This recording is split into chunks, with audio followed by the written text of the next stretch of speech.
Ciao a tutti ed eccoci tornati nei video consiglio, quindi torna la rubrica dei consigli. Nel consiglio di oggi andiamo a trattare l'argomento del non sono portato, quindi se vi venisse mai in mente di pensare se siete portati o meno durante gli esercizi, questo è il video che fa per voi. Perché ci viene sempre da pensare che magari non siamo portati e quindi da portare a scoraggiarsi in fase di allenamento?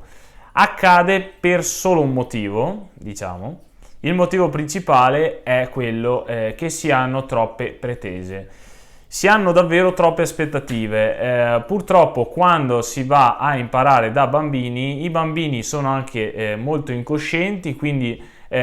si fidano del genitore, sanno che stanno imparando una cosa importante, però non hanno alcun tipo di pretesa, quindi non è assolutamente vero. Quindi il primo mito da sfatare è quello che in età adulta si impara con delle tempistiche molto più alte rispetto ai bambini. Vi posso assolutamente assicurare che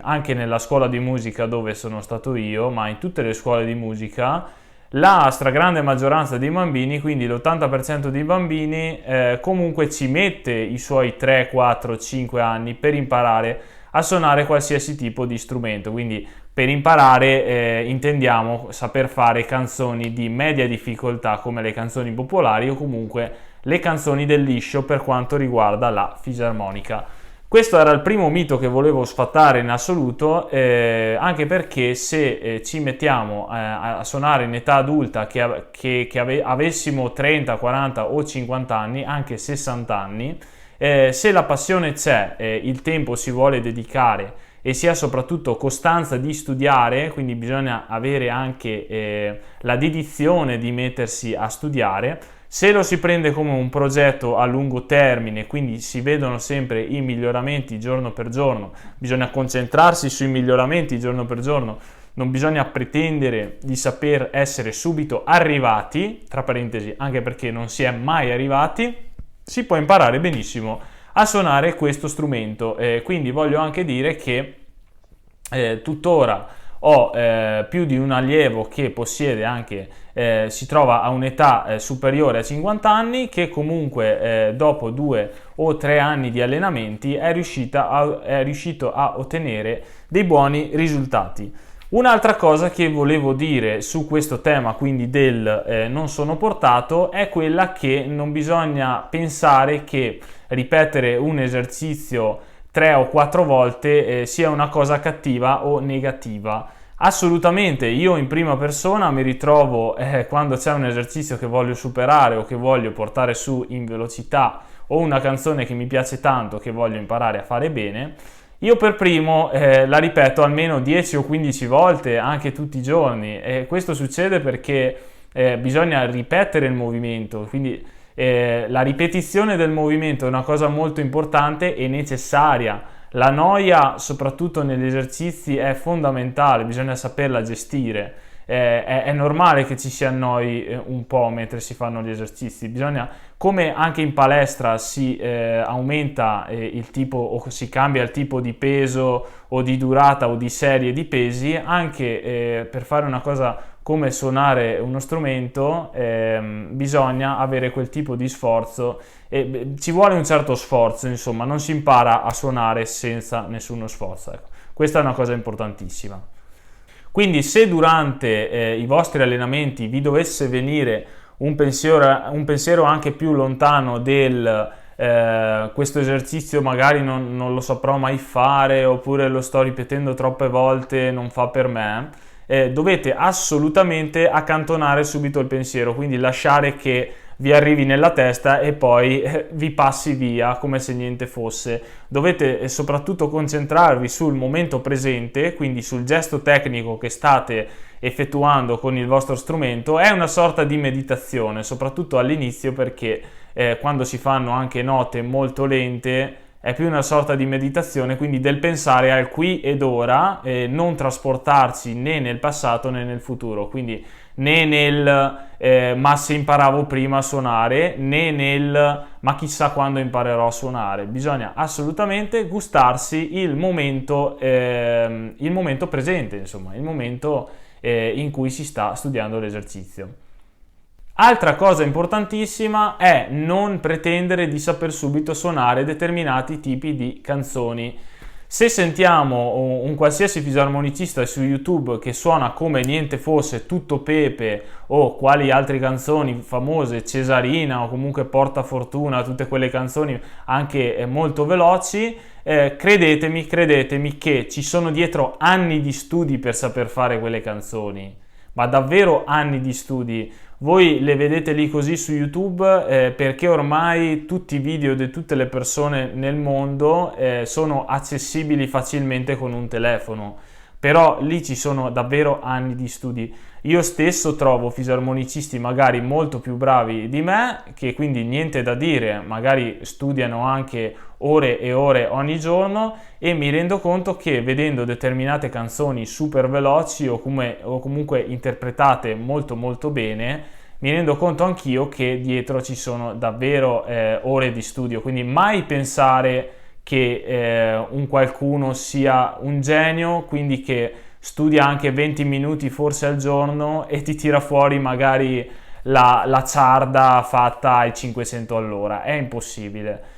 Bisogna avere comunque sì un po' la predisposizione mentale, soprattutto di saper fare determinate cose, però mai scoraggiarsi su questo punto. Quindi ognuno è capace a modo suo di imparare le proprie cose se ci si mette di impegno. Se manca l'impegno manca anche il risultato, questo è poco ma sicuro. Tornando al discorso delle canzoni difficili, anche una canzone come la Cesarina, che potrebbe sembrare facile, del tipo magari in una chiacchiera da bar ci troviamo con un amico e diciamo sto imparando la fisarmonica da 6 mesi ma neanche la Cesarina ancora so fare. Questo è un discorso molto molto limitante, è proprio un pensiero che già dal momento che hai questo pensiero sei già limitato al fatto che non riuscirai mai a fare la Cesarina. Ragazzi, la Cesarina è una canzone davvero difficilissima, ha 3 diesis in chiave di violino, quindi qui partiamo già con 3 note nere che vanno ripetute ogni qualvolta si va a fare quella nota su tutto lo spartito. Ovviamente ce ne sono a bizzeffe di note nere, questo perché è una canzone in La maggiore, quindi se fosse stata scritta in Do maggiore sarebbe senza alcun diesis in chiave di violino. Purtroppo, per fortuna, le canzoni fra di loro si differenziano anche perché non possono essere scritte tutte in Do o in Sol, ne vediamo scritte anche in La bemolle, in Mi bemolle, quindi la Cesarina è universale, è stata scritta in La maggiore, almeno il primo pezzettino. Di conseguenza, per saperla fare bisogna prima passare su tutti quegli esercizi che vedono magari un solo diesis da prima, poi pian pianino 2 diesis, fino ad arrivare agli esercizi che hanno 3 diesis. Quando si sanno gestire questi esercizi, queste musiche a 3 diesis, a quel punto si può pensare di riuscire a fare anche la Cesarina. Quindi rassicuratevi, nessuna fretta, non c'è fretta assolutamente di fare nessun tipo di canzone. Anche qui volevo passare per il discorso esercizi, perché gli esercizi servono e vanno assolutamente fatti. Il motivo principale per cui gli esercizi, come possono essere del metodo Berben o il metodo Hanzaghi, qualsiasi tipo di esercizietto di melodia che dura anche magari solo due righe di pentagramma, sono utili proprio perché sono delle melodie sconosciute. Quindi quando si impara una melodia sconosciuta si tende a non aver più nessun tipo di pretesa, e qua torniamo sul discorso pretese. Quando si va a suonare una canzone già conosciuta invece si hanno un sacco di pretese, perché io la canzone già la conosco, già mi è entrata nell'orecchio, e quindi ogni giorno che provo a impararla vedo che non riesco a farla, quindi vedo sempre il risultato che manca, quindi il bicchiere mezzo vuoto. Nel caso dell'esercizio il bicchiere mezzo vuoto non c'è, perché l'esercizio già di per sé è una melodia che non conosco, quindi è una melodia che non pretendo di saper fare, e nel momento in cui lo supero non c'è neanche bisogno che vado ad approfondire, quindi a riuscire ad avere chissà che interpretazione per quell'esercizio, perché alla fine trattasi solo di un esercizio. Quindi gli esercizi sono molto utili per salire questa scala del livello di fisarmonica, per poi arrivare a fare una canzone che magari, se su un valore da 1 a 1000 è difficile 200, facendo prima tutti gli esercizi a poco che valgono magari su questa scala sempre un valore di 5, 10, 15, 20, sempre più graduale, passo dopo passo, si riesce poi a fare una canzone a 200. Però capirete che partendo da zero non si può pretendere, magari a un livello di 5 o 10,